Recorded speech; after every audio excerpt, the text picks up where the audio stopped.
Hi friends, welcome to RT Telangana వంటలు అండి. ఈరోజు వీడియోలో రెసిపీ వచ్చేసి మిల్ మేకర్ కర్రీ ఈజీగా ప్రిపేర్ చేసుకోవచ్చు అండి. ముందుగా దీనికి కావాల్సిన వచ్చేసి మనకు ఏమీ అవసరం లేదు ఫ్రెండ్స్, ఓన్లీ మిల్ మేకర్ ఇంకా ఆనియన్స్ ఉంటే సరిపోతుంది. ఫస్ట్ వచ్చేసి స్టవ్ మీద కడాయి పెట్టుకొని ఇందులో కొంచెం ఆయిల్ వేసుకోవాలి. ఆయిల్ వేడెక్కిన తర్వాత పోపు దినుసులు వేసుకోవాలి అండి. జీలకర్ర, ఆవాలు, ఇంకా శనగపప్పు, మినపప్పు కూడా యాడ్ చేసుకోవచ్చు. కాకపోతే మా ఇంట్లో తినరు అనేసి నేను శనగపప్పు, మినపప్పు వేయను ఫ్రెండ్స్. తర్వాత చిన్నగా కట్ చేసి పెట్టుకున్న ఒక పెద్ద సైజు ఉల్లిపాయ ముక్కలు వేసుకోండి ఫ్రెండ్స్. ఉల్లిపాయ ముక్కలు ఎక్కువగా ఉంటేనే కర్రీ వచ్చేసి గ్రేవీ లాగా వస్తుంది మనకు. అందుకే నేను ఉల్లిపాయ ముక్కలు ఎక్కువగా వేశాను. ఇలా ఉల్లిపాయ ముక్కలు వేసి ఒకసారి బాగా కలిపి మూత పెట్టి ఇంకా ఫ్రై అవ్వనివ్వండి. ఉల్లిపాయ ముక్కలు వచ్చేసి మనకు 2 minutesలో దాదాపు ఉల్లిపాయ ముక్కలు ఫ్రై అవుతాయండి. ఇంకా మీకు తొందరగా ఫ్రై అవ్వాలి అనుకుంటే మాత్రం సాల్ట్ వేసుకోండి, తొందరగా ఫ్రై అవుతాయి. తర్వాత ఇందులో కొన్ని కరివేపాకు రెమ్మలు, అలాగే కొద్దిగా ఎల్లిగడ్డ వేసుకోండి ఫ్రెండ్స్. కచ్చా పచ్చాగా దంచిన ఎల్లిగడ్డ వేయడం వల్ల టేస్ట్ బాగుంటుంది, ఇంకా హెల్త్ కూడా చాలా మంచిది అండి. తర్వాత ఇందులో 1 స్పూను అల్లం వెల్లుల్లి పేస్ట్ అనేది యాడ్ చేసుకోండి. ఇంకా దీన్ని పచ్చివాసన ఏమీ లేకుండా బాగా ఫ్రై చేసుకోవాలి అండి.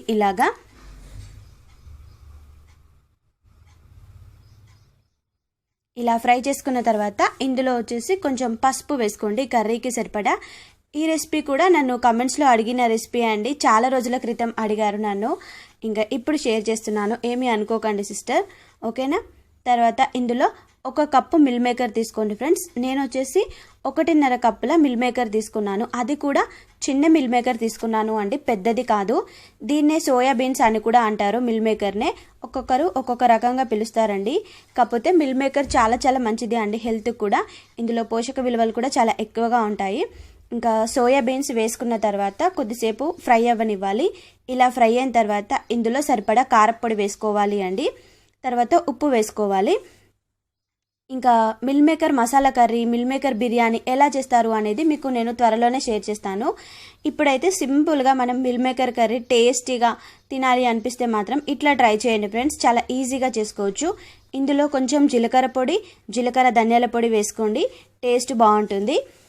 ఇంకా ఇలా వాటర్ పొయ్యి ముందుకే వేసుకున్నారనుకోండి మనకు ఫ్రై అయినట్టు అనిపిస్తుంది, మసాలా కూడా పట్టినట్టు అనిపిస్తుంది అండి. అందుకోసం నేను ఇలా మిల్ మేకర్కి పట్టేలాగా వేసాను. వేసి కలిపిన తర్వాత ఇందులో 1 గ్లాసు వాటర్ యాడ్ చేస్తున్నానండి. కొంతమంది మిల్ మేకర్ను వేడి నీళ్ళలో పెట్టి తీస్తారు, అలా కాకుండా ఇలా కూడా చేసుకోవచ్చు ఫ్రెండ్స్. మిల్ మేకర్ కర్రీ వచ్చేసి ఇవి చిన్న మిల్ మేకర్ అండి, తొందరగా మెత్తబడవు, కొంచెం మనకు ముక్కలుగా గట్టిగానే ఉంటాయండి. పెద్ద మిల్ మేకర్ అనుకోండి తొందరగా సాఫ్ట్గా అయిపోతాయి అవి. అందుకే నేను చిన్న మిల్ మేకర్ తీసుకున్నాను అండి. చిన్న మిల్ మేకర్ అయితే మనకు మంచిగా గట్టిగా ఉంటుంది అండి. తినేటప్పుడు కూడా అన్నం బుక్కకి తగులుతూ ఉంటుంది, బాగా అనిపిస్తుంది. అప్పుడు చూసారా మన మిల్ మేకర్ ఉడకడం స్టార్ట్ అయింది అండి. ఇప్పుడు ఇందులో బిర్యానీ ఆకు, తర్వాత లవంగాలు, యాలకులు, దాల్చిన చెక్క, ఇంకా బిర్యానీ పువ్వు వేసుకోవాలి. ఇవన్నీ వేసుకోవడం వల్ల ఏంటి అంటే టేస్ట్ బాగుంటుంది. ఇలా ఉడికేటప్పుడే వేసుకోండి, ఈ ఫ్లేవర్ అంతా కూడా మిల్ మేకర్కి బాగా పడుతుంది. అందుకే నేను ఇలా ఉడికేటప్పుడు వేసాను.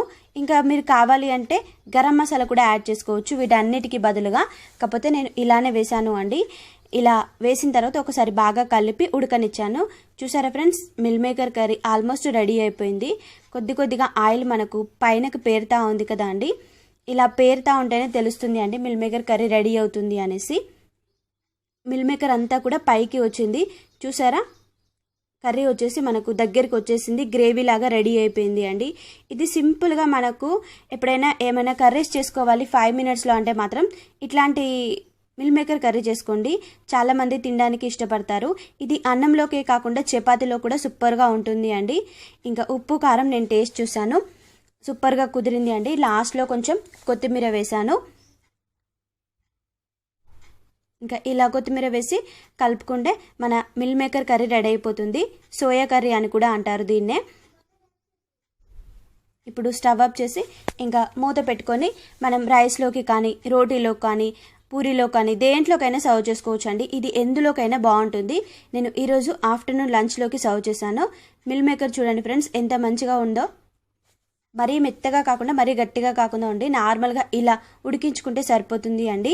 మీకు గనక ఈ రెసిపీ నచ్చినట్లయితే నా వీడియోకి లైక్ చేయడం మర్చిపోవద్దు. అలాగే ఛానల్ని సబ్స్క్రైబ్ చేసుకోండి ఫ్రెండ్స్.